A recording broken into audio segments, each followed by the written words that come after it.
Vaka Líf Kristinsdóttir átti stórleik þegar ÍR vann Selfyssinga og Rakel, hún var með hvað, 8 af 10 skotum. Já, Vaka var með 8 mörk í þessum leik og fylgdast sköpuðum færum og var bara hrikalega öflug fyrir ÍR-inga í mjög kærkomnum sigri fyrir þær og þetta er bara gaman að fylgjast með þessari stelpu. Hún er búin að vaxa mikið og er orðin bara virkilega dýrmætur leikmaður fyrir ÍR og hún er svona leikmaður sem er að oft bara svona höggva á hnúta hjá þeim, er að skjóta fyrir utan og þú veist, svo er hún líka með gegnumbrot og já, eins og ég segi, bara búin að vaxa og í hlutverki hjá ÍR og vera bara algjörlega frábær og í þessum sigri mjög dýrmætt fyrir ÍR.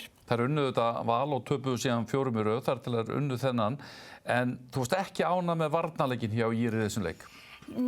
Sko, nei, út af því að ég veit hversu öflugar þær eru. Við erum líka að horfa á ÍR þar sem eru landsliðstristarnir okkar og það er svona setja aðeins, það er oft, þú veist, þær tapa maður og mann of oft. Þær eru að tapa svolítið stöðum eftir einfaldar klippingar þarna og þarf að hjálp, þú veist, auðvitað get ég alveg tekið vingilinn og tala hvað Selfoss er að gera þetta vel. Það er að gera þetta vel. En mér langar svona aðeins út af því að ég er næst búin að skoða líka bara tölfræðina hjá ÍR og núna eftir þessa HM-pásu núna í desember þá er það bara búin að fá í kringu 30 mörk á sig að meðaltali í leik sem er ólíkt þeim vegna þess að þær voru að vinna rosalega á sterkum varnarleik. En það er eitthvað svona aðeins, hvort það sé einhverju nökrar hjá þeim. Það virðast vera kannski svona aðeins of hæper á því að þú veist, það er svona smá, þú veist, það er ekki ró í þeim, þú veist, einhver yfirvegun sem maður kannski vonaðist eftir að kæmi. Svona öryggi? Já, í kjölfarið, þær myndu svona meira láta þetta koma til sín í staðinn fyrir að þær eru elta finnst mér bara of mikið í svona óeðlilegar varnarstöður og það, ég held að spila svolítið inn í eitthvað svona kapp sem er að bera þær ofurlið. Já, maður líka út af því að þær eru í þeirri stöðu, þær eru búin að vaxa, þú veist, þær eru að koma sér ofar í töfluna og núna er bara næsta skrefið þeim að ná stöðuleika og það þurfa líka svolítið að leita þetta í sína styrkleika sem er þessi varnarleikur en kannski aðeins að fara að hugsa eftir í það vegna þess að búið að ganga illa í síðustu leikjum. Jú, góður sigur hjá þeim, en svona, maður geta að horta í þetta og bætt þetta fyrir næstu umferð. Já, Selfoss, sko, þær eru ekki vandræðið með að skora en þær tapa 18 boltum í þessum leik. Já, þær eru með 18 tapabolta og þetta eru alls konar svona sendingafeilar. Já, svona blind sending, einhvern veginn bara það sem að línumæðurinn í yngri stöðu. Þetta er svona, þetta er svo dýrt. Þetta er lið sem er að berjast fyrir lífið í deildinni.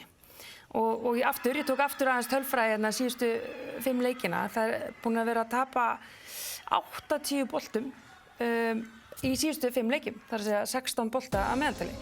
Og þá hugsa maður bara, já, þú veist einmitt, horfum maður að þetta eru tapaði boltar og mörkin sem fá á sig. Þetta er alveg svakalega tölfræði. Þetta er sláandi. Þetta er sláandi tölfræði. Og þú veist, getur rétt ímyndað eitthvað, sko, og auðvitað eru tapaði bolta þegar orsökin er, þú veist, oft, já, bara sendingageta og gæði og allt það. En það er annar partur í þessu líka sem heitir bara, þú veist, skortur á einbeitingu eða agaleysi.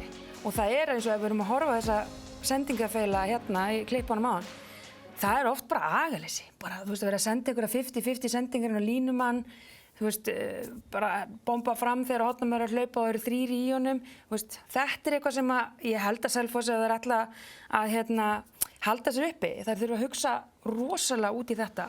Það segir sér bara sjálft, ef þú ert með, þú veist, 5-10 fleiri tapaða bolta heldur en andstæðingurinn, þá fari bara 5-10 færri tækifæri að skora. Og þetta er bara ósanngjarnt gagnvart öllu upplegginu. Það skiptir eiginlega ekki máli hversu markmaðurinn er góður. Þjálfarinn hlýtur að vera Já, það skiptir ekki máli hvað þjálfarinn er að reyna að gera og rífa og tæta hár sitt, sko. Þú veist, það er alltaf bara þarna. Þetta er einhverju 6 leikir sem að einhvern veginn töpuðu boltarnir töpuðu bara leiknum. Það skiptir engu máli hvað þú gerir á milli hvers tapaða bolta en ef þú tapar 20 boltum í leik þá tapar alltaf.